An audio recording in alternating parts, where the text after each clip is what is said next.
Cruise tips for Carnival Freedom. Okay, slide one. How to smuggle booze on board. And it does look bad too, doesn't it? Yes, it Those doesn't look are, appetizing. it's, Southern comfort in a bag. yeah. Fits in the shoes. No runs, no drips, no airs, but I did put it in a Ziploc bag just in case. Available at Amazon.com. They're called. Rum runners. And if you like to mix your beverages, we recommend that you get an all-you-can-consume soft drink package because you can also get tonic, you can get club soda, I believe, and all you can drink soft drinks, which if you take rum, you can mix with Coke. Karen, if you take tea kind of alcohol, it goes good with the Coke. Or they put a sticker on your sign and sale card and you just flash that card. So you'd have to drink 3 beverages a day. 3 beverages a day, soft drinks to pay for. And they don't check the ID, so I can use it too. I just flashed her card and got free pop. And as you can see, I have a little lanyard on my sign and sale card. Those are available for free in the casino, but you have to go find the girl who's got them. They have like blue for guys and red for girls, but it's a little slot machine with a little pull handle. So for no-handed gambling or Yeah, drinking. didn't have to take my purse anywhere, just my sign and sale card. Wine package was good. Table set around at the beginning of the cruise, selling it for $20 less than if you were to buy it in the steakhouse or the main dining room. You get 5 coupons. One coupon's good for a bottle of wine. You can bring the coupon to the main dining room, the steakhouse, or the casino bar or the wine bar, which was nice because if you went to the wine bar, they'll just give you a bottle of wine and a couple glasses. You can take it anywhere you want. And they have screw tops, so we didn't have to worry about corkscrews. Yes, muy bueno.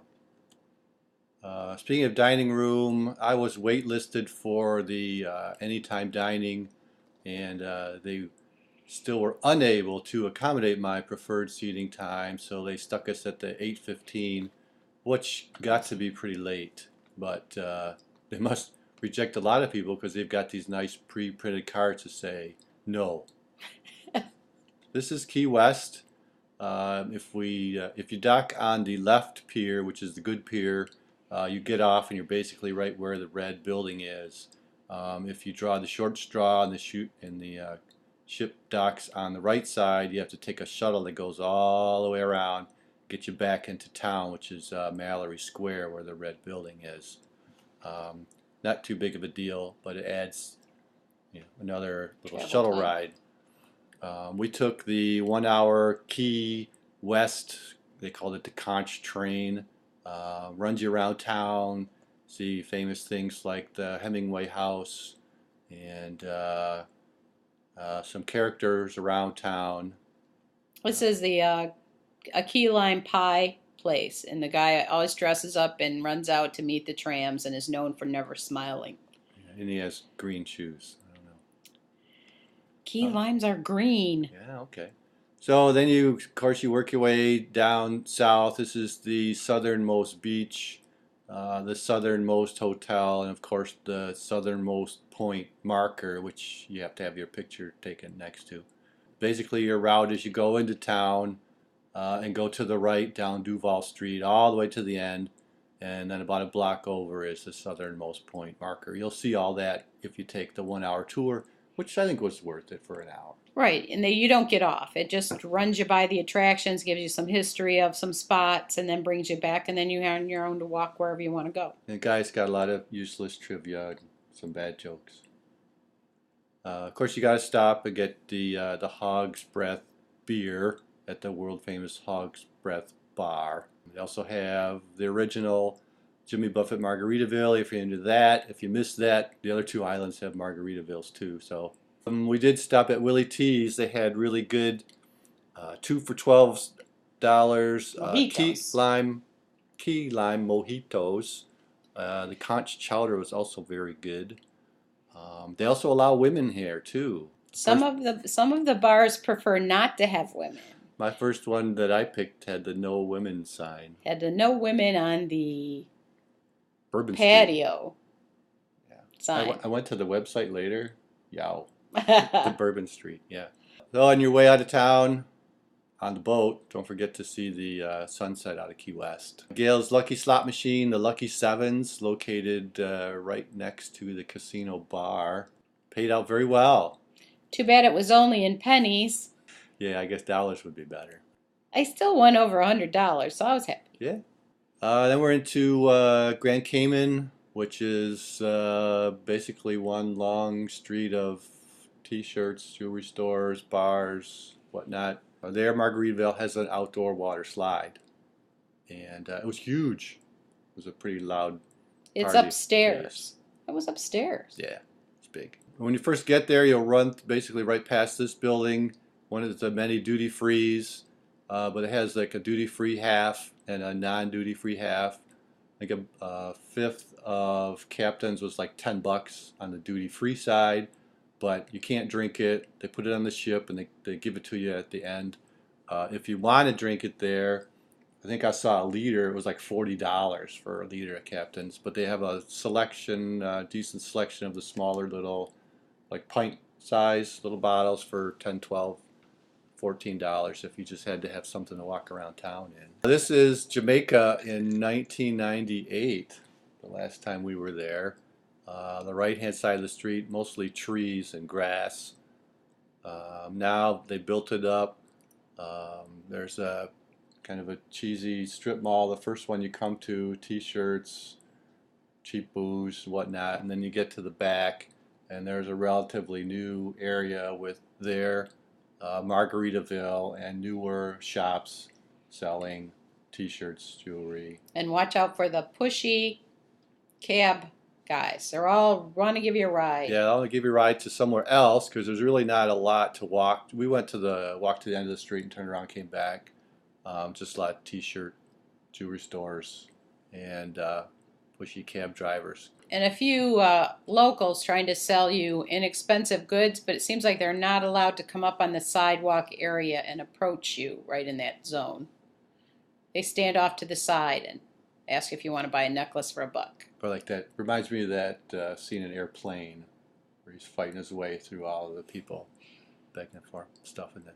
And of course another glorious sunset, this one on the in-room TV coming out of Ocho Rios. We also did the chef's table, which was kind of new.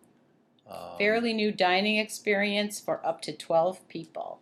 You go with the chef and he meets you. You have some champagne and a few hors d'oeuvres in the galley, in the kitchen area. And you get a tour. And they show you how some of the stuff is made and where it's kept and how it's made and processed. Main galley, it's a gigantic production for food. It was pretty interesting to watch. And then you went up to a nice exclusive little table. Little room with the table for 12. And the chef and a staff of 6 or 7 people wait on you, and the chef explains everything you're getting, which is none of it is on their menus. So it's made special for the chef's table.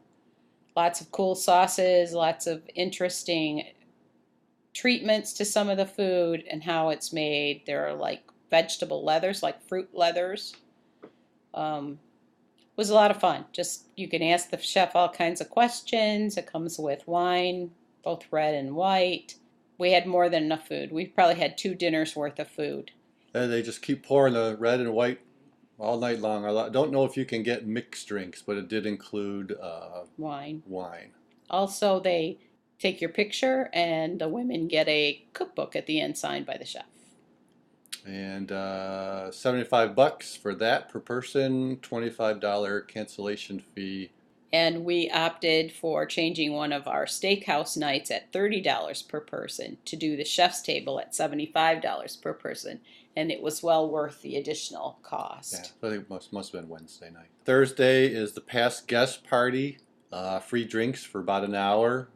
Don't miss that. And hors d'oeuvres too, little tiny hors d'oeuvres.